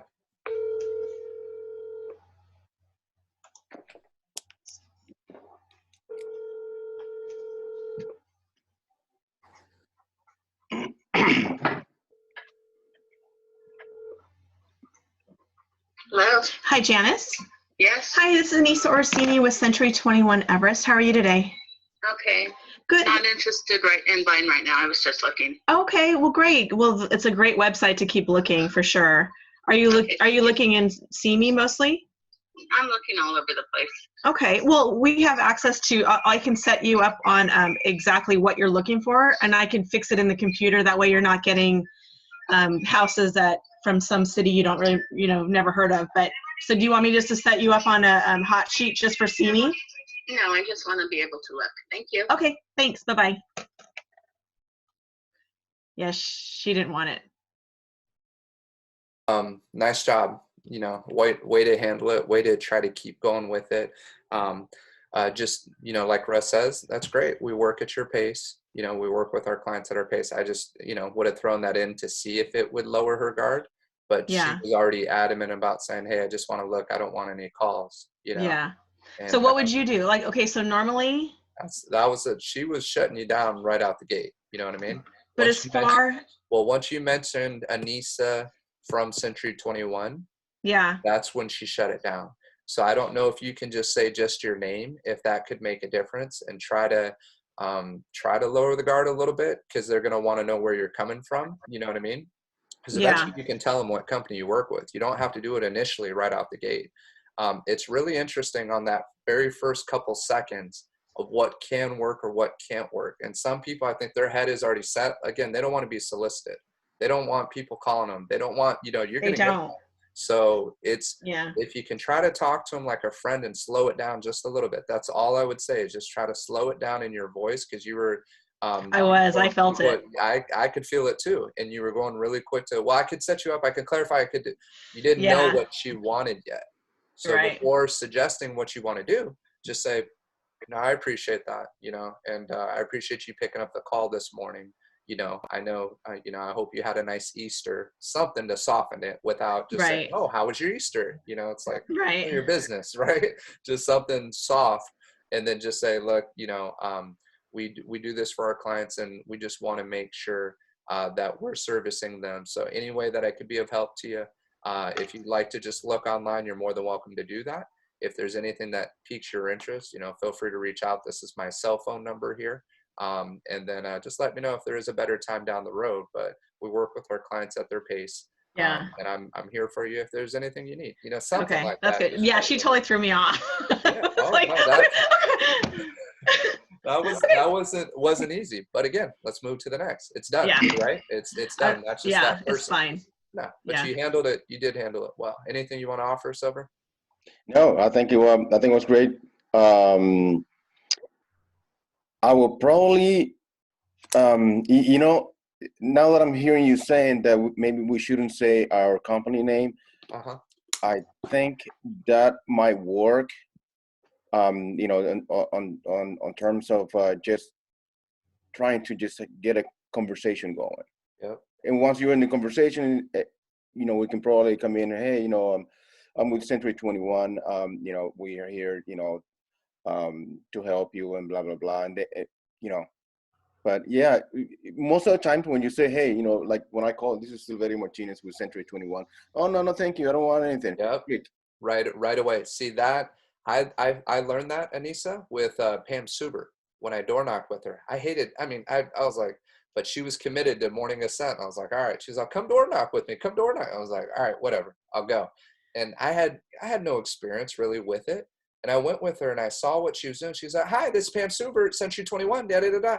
And she started every time on the wall. I was like, no, not interested, not interested. I said, Pam, I said, stop telling them who you're with. I said, when they see you, they're going to want to talk to you, right? Just say, hey, how are you doing, right? Like, just start talking to them. Like, you know, you don't have to say, I'm a real estate agent. I'm trying to list and sell your house. Don't get that wall right up. That's so hard to already bring down. It's about connecting first. So it's really the first couple words in interaction. Hi, is this so-and-so? wait, yes, it is. How can I help? Oh, great. How are you doing? Or say, this is, if you need to, if they're like very short and quick, then you got to tell them quick. And you can't just try to be this smooth talking person. And that's what she joked with me. She's like, you're just so smooth. You're just a smooth talker. I'm like, I'm not. I said, listen to what I'm saying. I'm asking questions. She's like, where are you getting these questions from? I said, the just listed script. I said, what brings you to this neighborhood? It was all questions, but it's just that, bah, bah, bah, da, da, da, da, and then back Right. off. It's just a little bit, it's like a dance.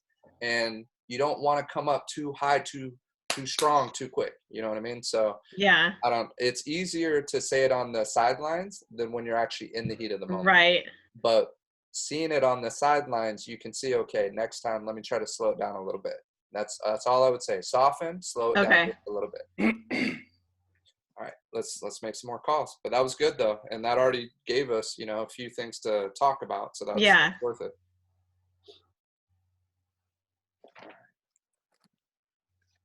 Isn't this kind of fun, guys? This is fun. Yeah, it is. Going? It does. It totally does. It makes you like sharper, Absolutely.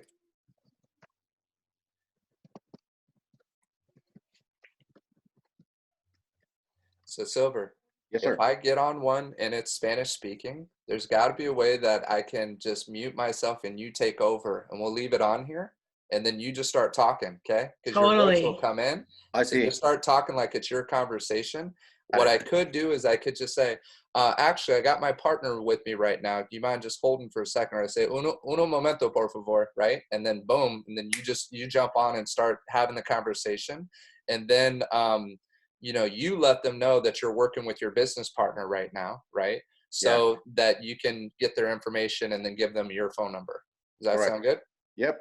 All right, let's try it. Because that's sometimes I get a little hesitant when I see, like Delgado is the last name. It's like, oh shit, am I gonna have a chance right now? And I want it to be a nice smooth transition. You know what I mean? I hear you. Yeah.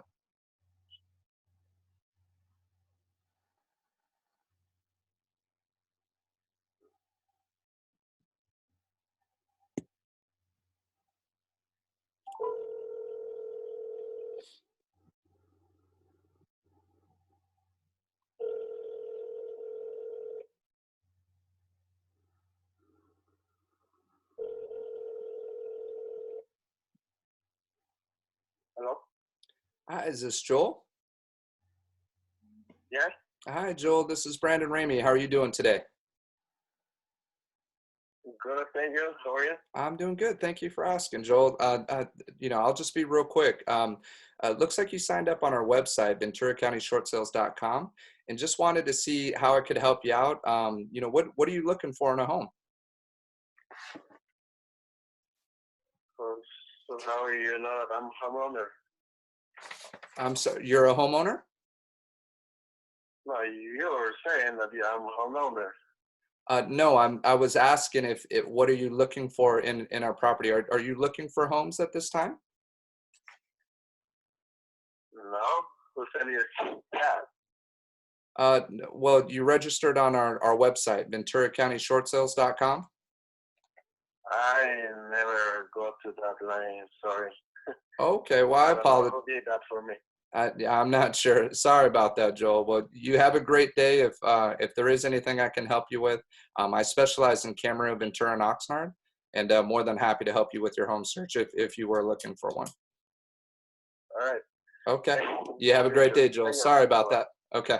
Bye. Now he's gonna go beat his wife. Right? He's like, I never registered. I don't know. Yeah. It's got you muted, bud. Okay. It's funny how they register, and then when you call them, they say, no, I didn't do it. I'm like, Sometimes I don't think they realize that they're registered or their wives do it. And I'm always feeling guilty. Or like it could be a family member that gets beaten, like Anissa says, right? that's what I always think. I'm always like, oh God, we're gonna cause a fight. we're causing a fight. I always think that. In that one, I probably should have said something about the company name, but I was trying to practice what I preached about just keeping it name and then just how are you doing today. I probably jumped too quickly into VenturaCountyShortSales.com, but I could tell there was a little bit of a language, just a little bit. He could speak English, obviously, but even when you talked about homeowner, I'm like, oh shit, should have had Severio on this one, bro. Just run with it, man. Start doing your thing. Yeah, no, definitely things I could do better. But that one was somebody who registered who didn't click on a single property. So he just registered, didn't click on it. So I had no clue what he was looking for, anything. He just registered on the site. So now we know it's a good number and name. If you want, Silverio, I'll still transfer it to you. Why don't you give it a day and just follow up? And yeah, that's a good idea. Try it in Spanish. That's a good idea. Yeah. And you could even say, hey, this Silverio was Century 21. And just start jumping into it. You may shoot you down again, but we'll see. What's it gonna do, man? You know what I mean? We already have a no, so yeah, exactly. It's worth a shot. Can't get any worse than what I just did. I don't know. I kind of think this is just me. I kind of think that you should identify yourself. Right. As with a real estate company? Yeah. Yeah, I think in that one, I think it could have helped. I'm just telling you, just from where I got, there's always ways to improve. I'm just telling you, when we door knocked, that wall that goes up. So right. I think it can be helpful at times when you say, hey, this is Severio from Century 21. Just try different things. Yeah, and when you door knock, I noticed that too, Brandon, because people are just so defensive. And so maybe on the phone it does work better saying C21. Yeah. And then, but again, when you go to a door and you just are like, hi, it's like people are like, no. I don't know. It's just a weird thing. Right. Okay. Cool. Yeah. Well, let's keep it going. All right. Let's go to the next.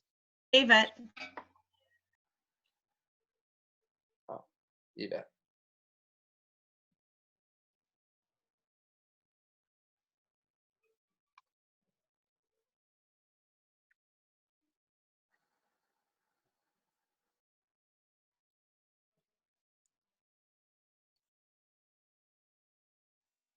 Interesting.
Your call has been forwarded to an.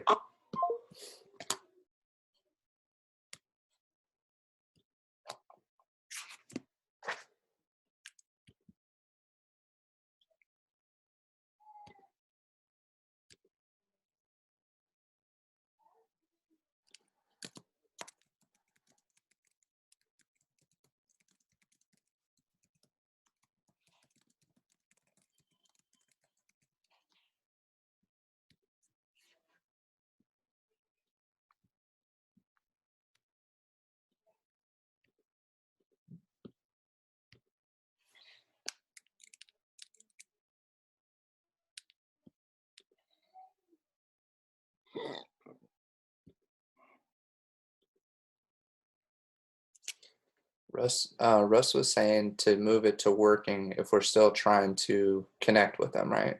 Like we're making calls, we haven't set the appointment yet. Correct. Yeah, move it from a new lead to working.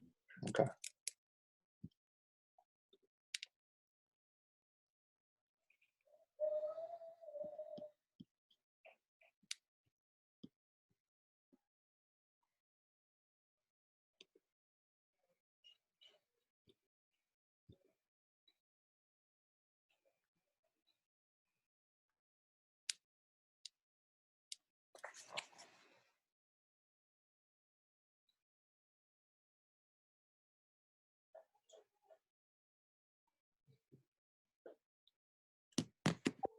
Your call has been forwarded to an...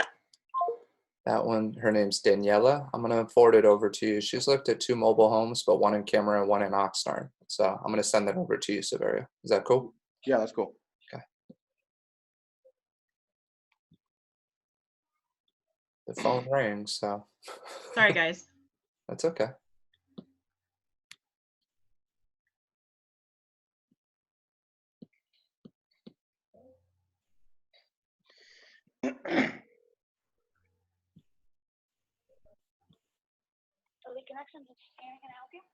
Hello, Tammy. Yes, Hi, this is Silverio Martinez with Century 21. How are you doing today? I'm good. How are you? Doing great. Thank you for asking. Reason why I'm calling is because we noticed that you have visited our website, Ventura County Short Sales.com, and I was just following up and see, have you found what you're looking for? Is there anything that I can help you find? Can you share with me? I actually am in the middle of working. Oh, so sorry. But no, it's okay. I guess we could follow up later. I'm not really, looking right this moment. I was kind of browsing around, but at this moment, it's not really a good time. Right. Can I call you back? When will be a good time that we can chat a little bit more?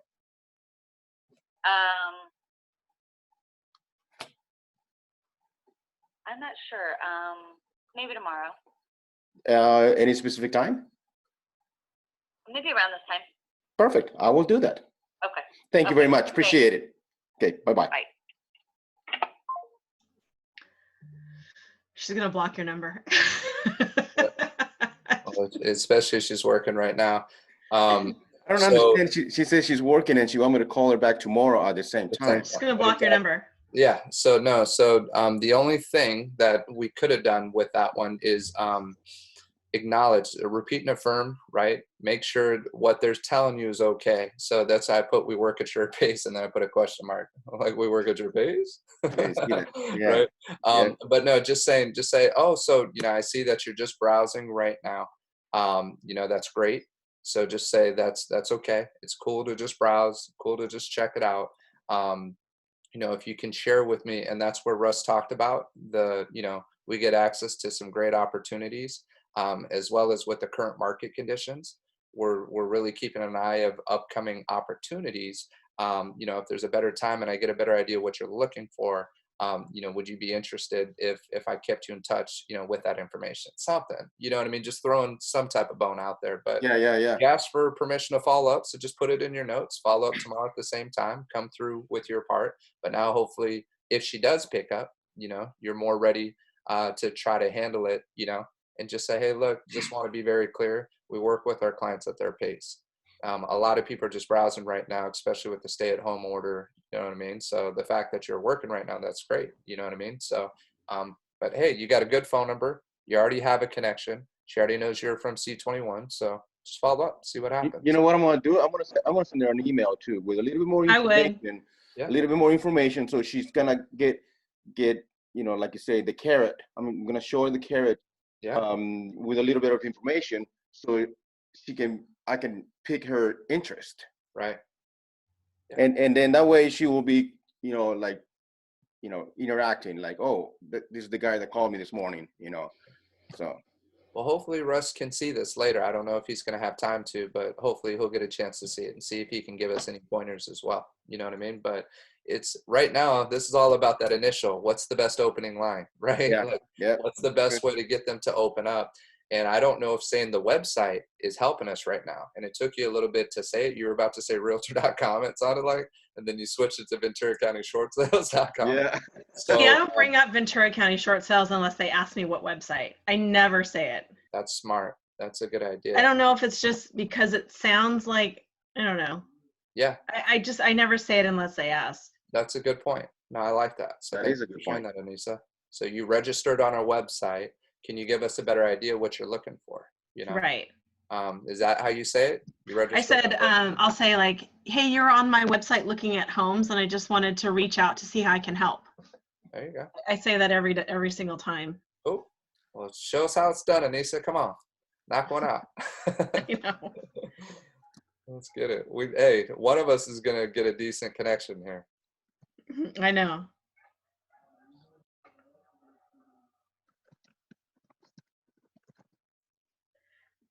So I got this email, Brandon. I don't know, some guy. I have to look him up. Somebody's calling back right now. It looks like it's Daniela. Okay, I'm gonna answer it. So Severo, be ready. Go ahead. Oh, she just hung up. Shit.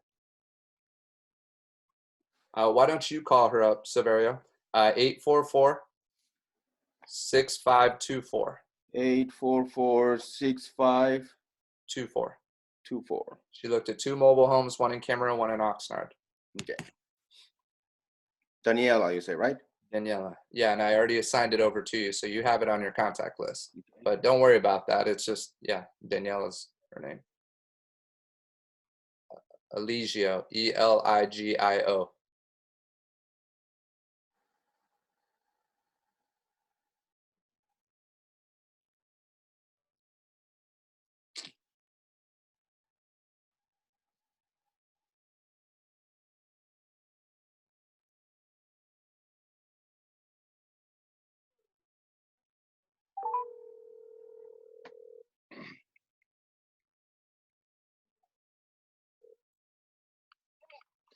Hello, Daniela?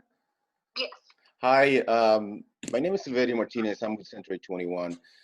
And I was calling to see, we have noticed that you visit our website looking for some mobile homes. And I was just calling to see if there's anything I can do to help you. Oh, no, I was just browsing at the time. Ah, okay. Are you thinking about buying anytime soon? Because I mean, no rush, but we do work with our clients at their pace. You know, we don't have to rush it. But I would like to give you good information so you know, you can learn about the process. Is this your first time buying a home? Yeah, it would. Great. Do you have? Hello?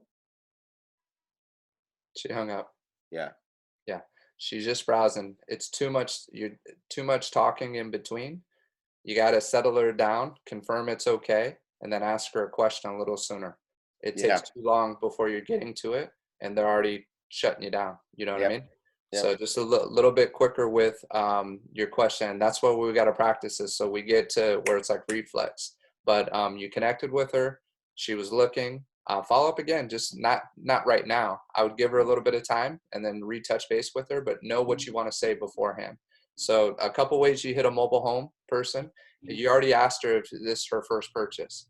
So that's great. So you know it's her first purchase. So I would connect with that and say, hey, look, the reason why I'm calling is many people don't realize that even if you have spoken to a bank and gotten a pre-approval, that you need a specific mobile home lender, right? I have a few people that I work with. So Pat Ramey with CRM Funding, more than happy to get you their information. So just call with that. You see what I'm saying? Lead with that, and then try to see if you can get a little bit more from it. Mm-hmm. Cool. Yeah. Hey, but you connected with her. And it's now, and here, dude, her English was on point, bro. I could have called her up. It would have been fine. Chickened out. No, but nice job, man. It's, again, it's easier when you're not on the hot seat. When you're on the hot seat, you got to try to come. And it's like, no, I know. You know? And I guess it'll be, I think I'm going to try to do, like, look at myself in the mirror and just make, you know, like making the phone call, you know, and see how my body language is, and you know, watch the video recording again, dude. Fast forward it till it gets to your part, re-listen to it. That's, dude, I learned so much when I had to start recording myself and sending it to Lindsay Wardle, and it was such a pain. I never wanted to do it, but once I started hearing myself, I was like, damn, like I got to move this or change this. And it also showed me it wasn't that bad. It was still good. It wasn't bad. But if we can improve, but you still want to make it better and better every time. Of course. You got it. It's got to be, especially she was pretty quick with what she was saying in her answers. You got to be quick as well, right? If they're slow and they seem scared, slow it down. If they're on it, you got to be on it. You know, you take too long, they're just going to, whatever. So, but or you can call her right now and say, hey, I think we got disconnected. It may just already, you know, she may just block you out, but just call her, say, I'm sorry, I think we got disconnected. And then, you know what I mean? You could do that too. And just No, say, hey, I'll just follow up with an email. I'll just send her an email. You okay, know, obviously now I know that she's a first-time home buyer, yeah, so I want to give her some information. So she's like, oh, I thought, you know, and then she can ask questions. dude, send her the down payment assistance video I did with Alex. Share that link. Yeah, Just go to YouTube, pull that, and say, hey, look, there's some great programs. Don't know if you're aware of or anybody that may want to utilize this, but up to 45,000 in forgivable down payment assistance, you know. But I can talk to you about this as well as other products that may be available to you, just to make sure, even though you're just looking right now and gathering information. And then we teach a first-time homebuyer workshop, whatever you want to say, dude. But yeah, no, I know. feel free to use that stuff. Yeah. Okay. All right, bro. Let me see the next one. Are you still making calls, Anissa, or? I think you're muted. Use mute. Yeah. You're muted. Okay. All right. I'll try a few more. Wow, it's almost 11. I know. We're making our calls though, man. That's right.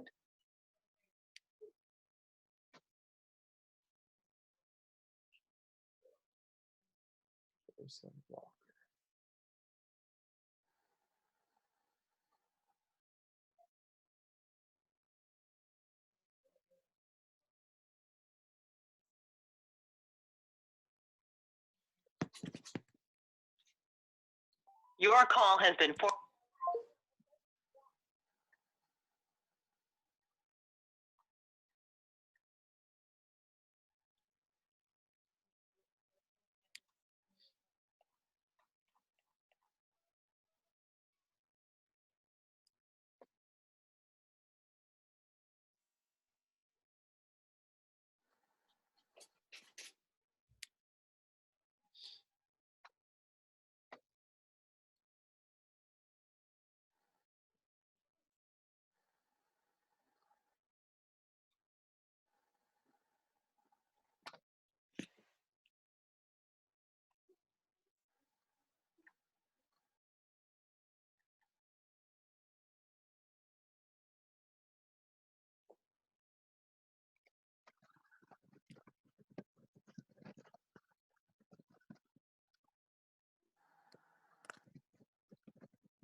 Hello, Hi, is this Tanya?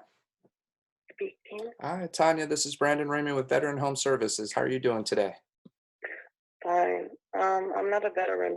Oh, that's that's okay. That's actually my parents' real estate brokerage.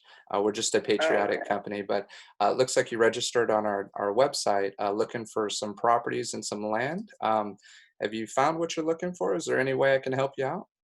No, I'm still looking. As a matter of fact, I do have a couple of pieces of land that I was looking at, but I have a couple more that I was going to run through my husband first. Okay. It's anything in particular that you're looking for? No, not really. We're just looking. Kind of seeing what's out there. Yeah.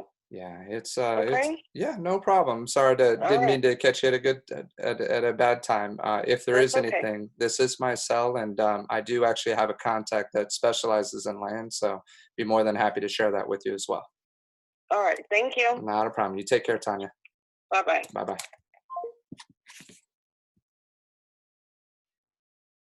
What do you think?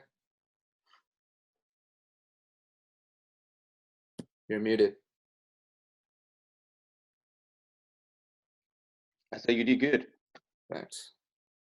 Um, Sound you like she almost just messed up though. You were like, "Oh, I'm sorry. I didn't mean to catch you in a good time." I know. I You're said like, good time "Bad instead of bad time. time." Yeah, whatever, bro. You picked my one hiccup right there, right? But you see how I try to change the tone and just kind of, I don't know. I tried to just make her feel comfortable, especially when I brought up Veteran Home Services. She said I'm not a veteran. She thought it was some type of veteran solicitation. Right. So that's where I kind of just laughed with her a little bit. Said, hey, no, it's not looking for that. That's my parents' brokerage. We're a patriot company. Looks like you registered on a website, and then just try to transition it, take it off of where the focal's at, and then get into how can I help you out. You know what I mean? So it doesn't matter what they say. And Russ did tell us that no matter what, they're going to usually come up with their excuse right out the gate. We got to get better at getting past that excuse and Correct. creating some value really quickly so that they can do it. So the only thing I could have said something with a little bit more grit was, we come across, some great opportunities, like, where he's talking about short sales, HUDs, those things. Would you like me to keep you informed if we come across one of those opportunities? But she's looking at land. Land is what I saw that she saved. So that's the reason why I mentioned, I see you looking at properties and land, so that she knew specifically that there may be something in it for her, because that's all she saved. She saved like 6 different land properties. So I'll save her in here, put it on there, maybe try her another time, just put her on the follow-up, Yeah. So yeah, any other feedback other than me slipping on my words there? No.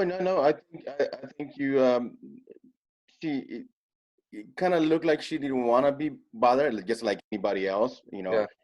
Um, but she did open up a little bit with you when she's like, "Oh, well, we're looking at some land, and I got other ones that I want to take a look at, but I gotta run it through my husband." So she Right. started opening it up a little bit. Now she's bringing their husband into the conversation. So she didn't just shut you down, um, but she did give you a little bit of time and information. Right. Yeah. That was good. So yeah, I'll follow up, and actually I'm going to put the notes about the husband, because that's a good point. Yeah, because when you talk to her again, hey, have you had a chance to talk to your husband about the land that you guys want to look at or whatever? Yeah.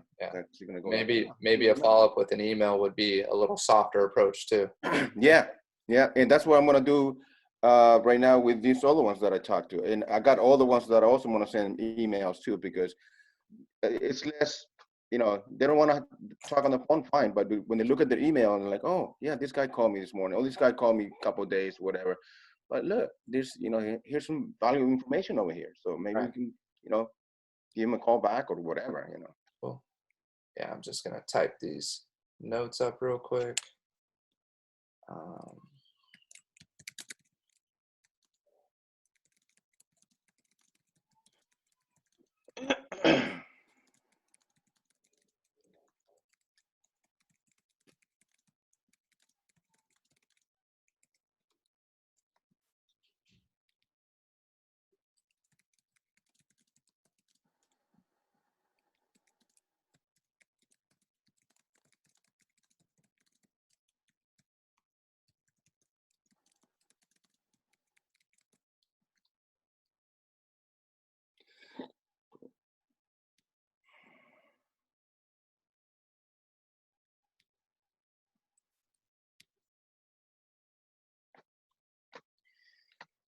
All right.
Yeah, dude.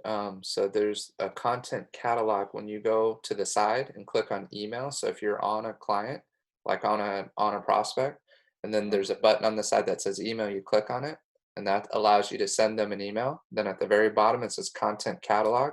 It's got a list of pre-written emails. So you Oh just yeah, click on it, and then the one I used when I send emails. cool.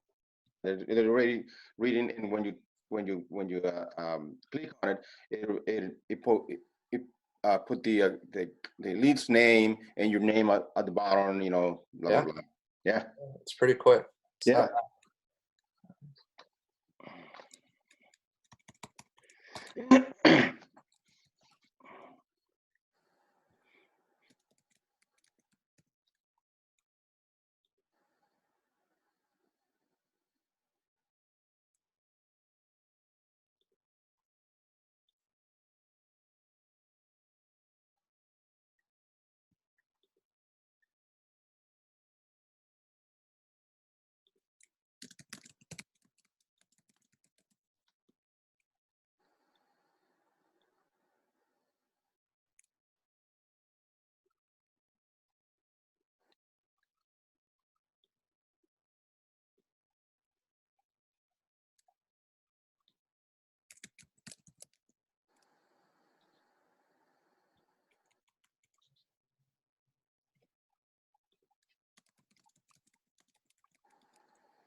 Hello?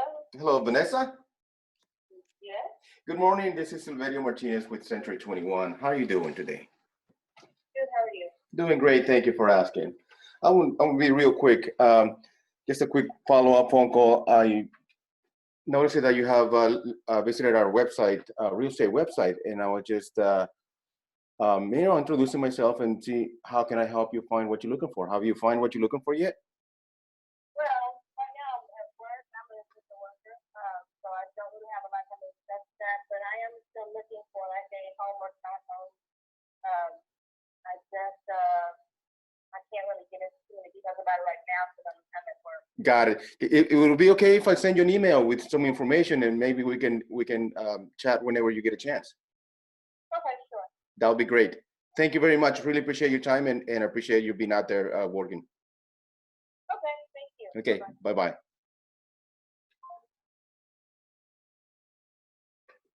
Yeah, nice job. Good connection. She gave you permission. I like what you said about, can I send you an email?